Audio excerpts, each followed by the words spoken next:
SKOL Vikings, let's win this game. Vikings fans, I've seen plenty of wild off seasons in Minnesota, but this one feels different. There's a heavy decision knocking on the door about a key piece of the offense. There's talk of a big-name move that could reshape the ground game. Our young quarterback situation just got turned up to full heat. A homegrown assistant coach might be packing his bags, and there's even a possible game outside the country that hits everyone who lives and breathes Vikings football.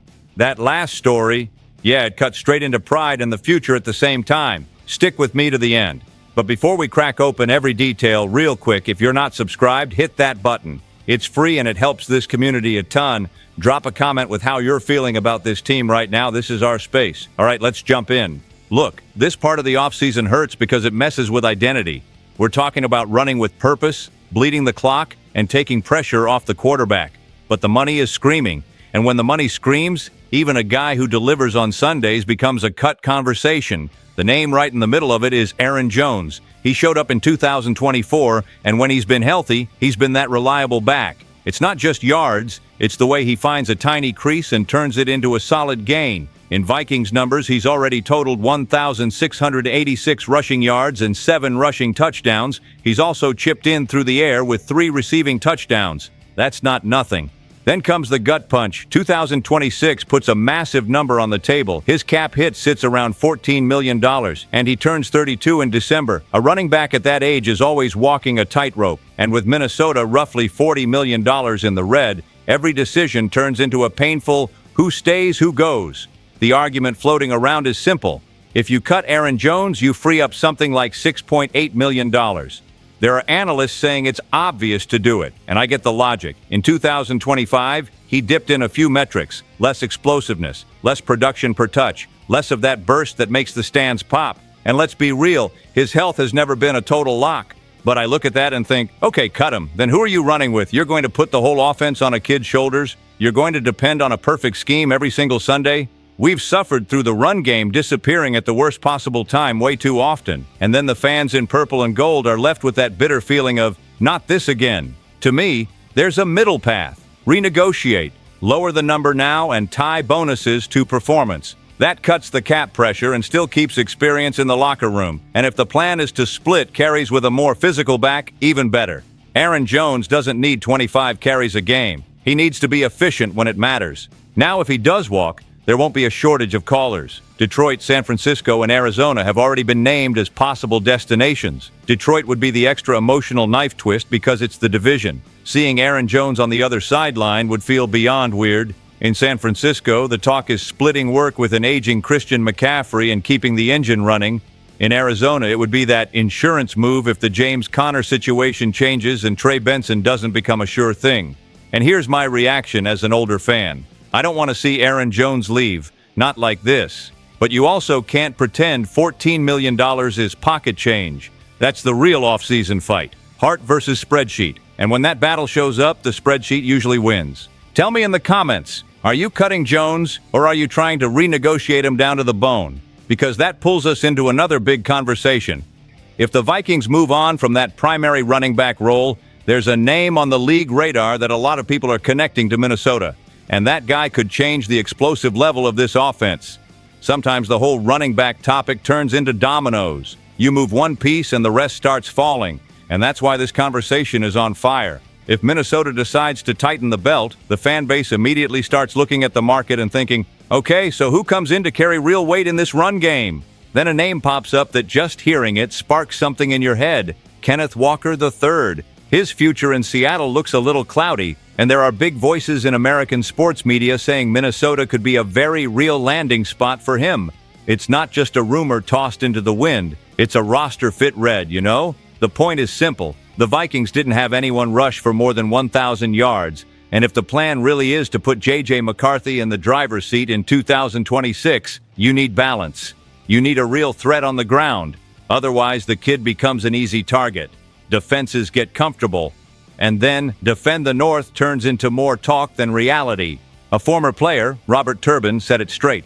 He likes Aaron Jones, but he said Jones is getting older for the level of explosiveness the game demands. And in his view, pairing Kenneth Walker III with a more physical runner would be a perfect duo. He even mentioned the downhill dirty work style of a guy like Jordan Mason to handle the grind, Walker would get the pop plays, the ones that flip the whole stadium vibe on one run. And I'm going to be direct here. To be honest with you, that kind of combo is what I've wanted to see for a long time, because it's not fantasy. It's modern football. You've got one guy for the short yardage punishment, and you've got another guy who threatens the edge, cuts inside, and explodes. Defenses can't guess right, and the play action starts to actually hit.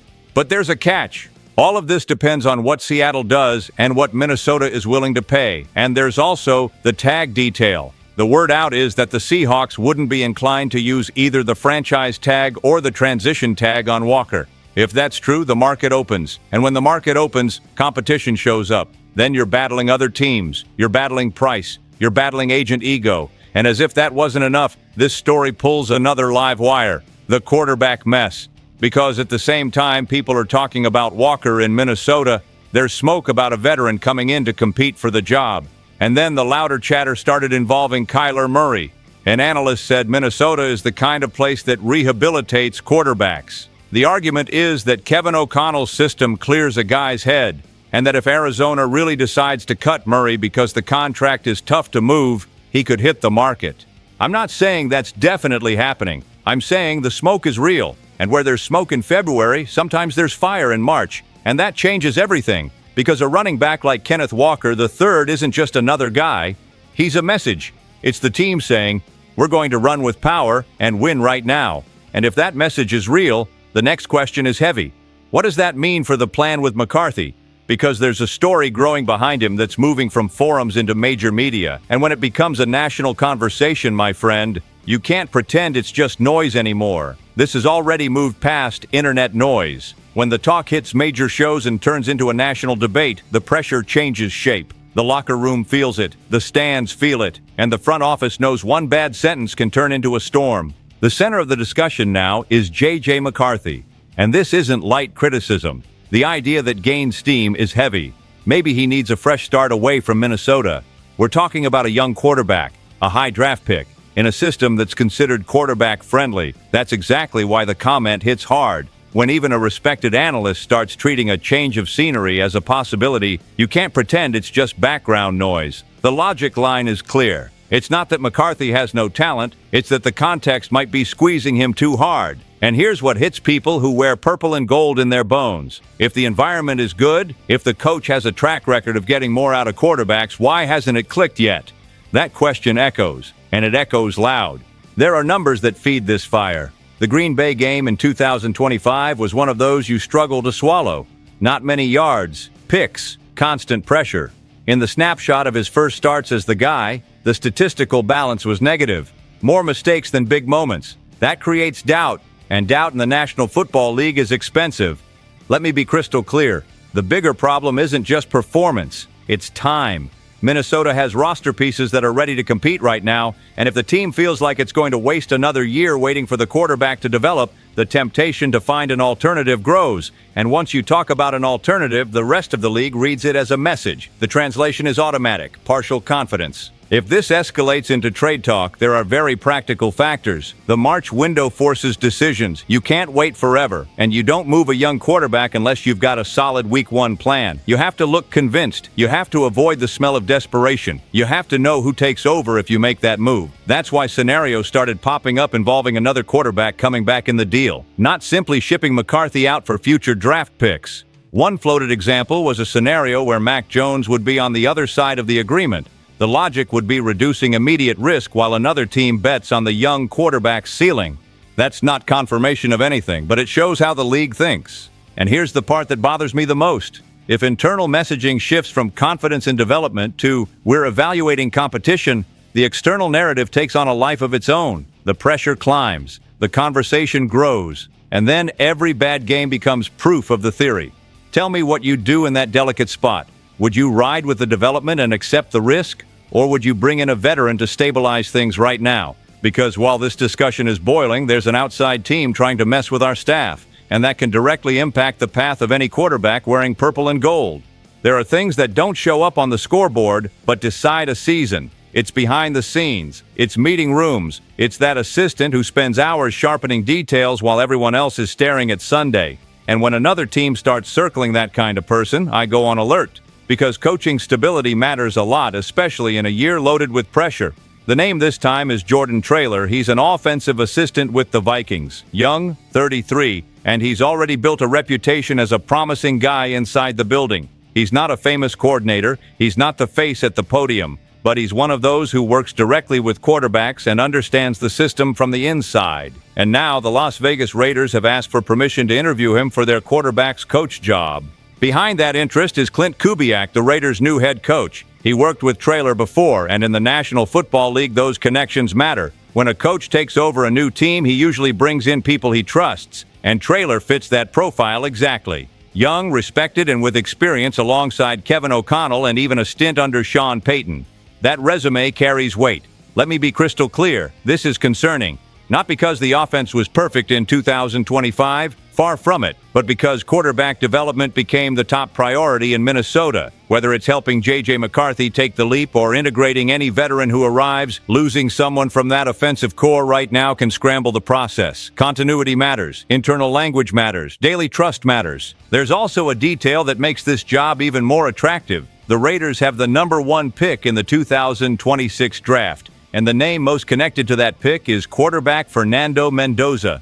Picture the opportunity for a young coach, a promotion, a chance to shape a potential franchise face from the first practice. That's the kind of offer that grabs professional ambition by the throat. On the Vikings side, the hope is to keep him. Traylor is well regarded internally. O'Connell has a history of valuing assistants like that and creating growth lanes. But the league is competitive off the field too. If the Raiders see him as the ideal guy to lead their quarterback room, the offer could be hard to turn down.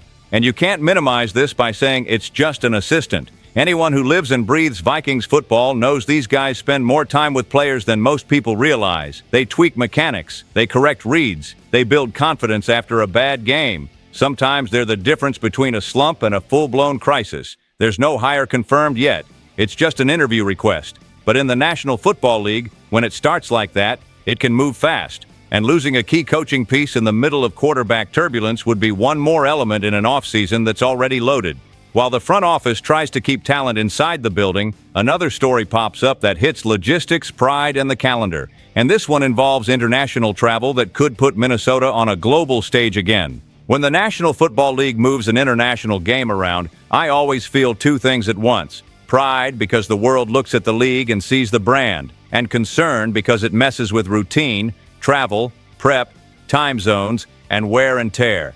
And with the Vikings, this has almost become tradition. We've gone overseas plenty of times and, for the most part, handled business. But now there's an update that could put Minnesota on a massive stage in 2026. The news starts with the announcement that the San Francisco 49ers will host the 2026 regular season game in Mexico City. The stadium there, Estadio Banorte, will host it, and that flips on a red light for one simple reason. The Vikings have the 49ers on the road in 2026. In other words, there's a real chance that matchup gets pulled off the normal map and dropped straight into Mexico. And it's not a tiny only if the stars align chance. People are doing the math. If the league avoids putting a 49ers divisional rival in Mexico, that already removes the Cardinals, Rams, and Seahawks. Then you've got a smaller group left. In that group, Minnesota is an option. So are the Broncos, Raiders, Dolphins, Eagles, and Commanders. That makes the scenario tighter and more realistic. Now let me be crystal clear. This possibility hits fans, because playing in Mexico isn't just a trip, it's a showcase. It's pressure. It's a lot of eyes, including neutral fans, expecting a show. And Minnesota has a solid track record in that kind of setting. The Vikings have a strong international record, 5 wins and 1 loss overall. They're 5-0 in London, and their only international loss came in Ireland. That guarantees nothing, but it shows the team usually handles these situations well. But there's also a ruthless side, because the league picks opponents based on story, market, and narrative. And there's a detail that could push the scale away from us. The Las Vegas Raiders have a big presence in Mexico, and they've got a storyline that sells. They could enter 2026 with a high-impact rookie quarterback. The name tied to the top of the draft is Fernando Mendoza, and he has a strong connection to his Hispanic heritage. From a marketing angle, that's gold. The league loves an easy story to tell, and Raiders versus 49ers would be a very sellable product down there. Even so, I'm not counting out the Vikings. If the league wants a different kind of cross-conference matchup, Minnesota becomes a tasty option. And if the team is rolling, even more so. Plus, there's another matchup that would be huge in Mexico, 49ers versus Eagles. So you can see the line is strong. It's not the Vikings are going, it's the Vikings are in the mix. And the 2026 international slate is expected to be even more spread out. Beyond Mexico, people are already talking about games in England, Germany, Spain, France, Brazil, and Australia. That makes the season feel like a tour. And if Minnesota ends up in that rotation, it's another test of preparation and maturity. At the end of the day, for the fans in purple and gold, the question is, does this help or hurt? It helps the brand, it helps the vibe, but it also takes a physical toll. And in a tight season, a trip like that can turn into a deciding detail. And look at how everything connects. Tight cap, a running back decision, quarterback pressure, a possible coaching loss, and the chance to put the team on a massive international stage. That's a lot all at once. And that's exactly why I want to tie this whole breakdown to one sharp point that hits everyone who lives and breathes Vikings football. I'm going to tell you something that honestly gives you a chill. This offseason feels like one of those moments where the team picks a path and there's no going back. You've got Aaron Jones turning into a cap decision and an identity decision on offense. You've got the explosive dream with Kenneth Walker III hovering as a real possibility. You've got the heavy debate around J.J. McCarthy, and that changes the mood inside the building. You've got the risk of losing a young brain like Jordan Traylor right when the quarterback room needs care. And you've got the chance of seeing the Vikings face the 49ers in Mexico City on a global stage with all the wear and pride that comes with it.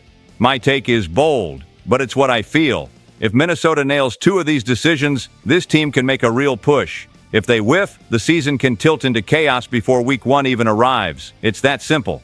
Drop your take in the comments. This space belongs to everyone who lives and breathes Vikings football. I want to see your read, no filter. And if you made it this far, stay locked in because this whole situation is going to keep delivering storylines over the next few days. Stay tuned. SKOL Vikings, let's go.